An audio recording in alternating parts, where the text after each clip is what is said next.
Huge crowds and long lines of people have been swarming banks in Kabul, which reopened earlier this week. Scores of Afghans were seen jostling for space while waiting for their turn to withdraw cash. Why are Afghans crowding banks? Banks and other financial institutions in Kabul were shut down on August 15th, just before former Afghan President Ashraf Ghani and the central bank governor Ajmal Ahmadi fled the country.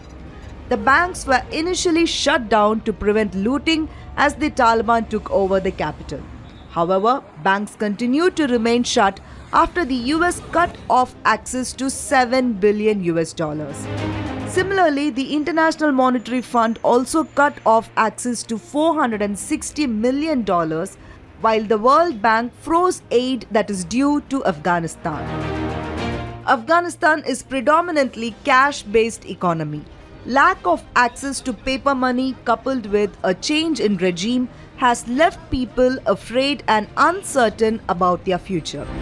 With certain offices and businesses shut and no prospects of work and income in the near future, a majority of people have been left dependent on their savings. So, with banks opening, it was only a given that people wanted to secure their savings in hand. Although banks reopened, the cash supply was limited and difficult to access due to cuts. International transfer companies like Western Union and MoneyGram have also suspended their services in Afghanistan. This has further cut off access to the supply of money from families living abroad to their relatives in Afghanistan. Suspension of commercial flights into Afghanistan has also cut off access to supplies of food, medicines, and other aid. Afghan's currency has hit a record low, with the cash flow crunch pushing people further into the lurch.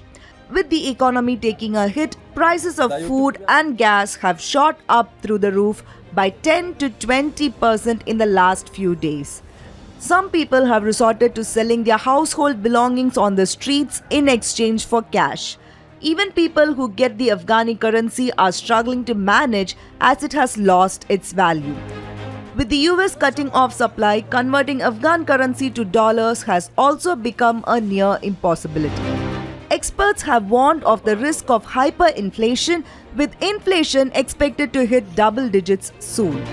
Forecast reports state that Afghanistan's economy could shrink by as much as 20% this year, while its currency slides even further.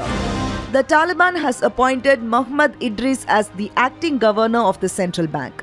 But unless they restore confidence among consumers and investors, cash flow into Afghanistan is going to be a struggle. The shortages of cash are likely to have far-reaching implications unless the Taliban can find a way to get Afghan's economy working again. A federal report.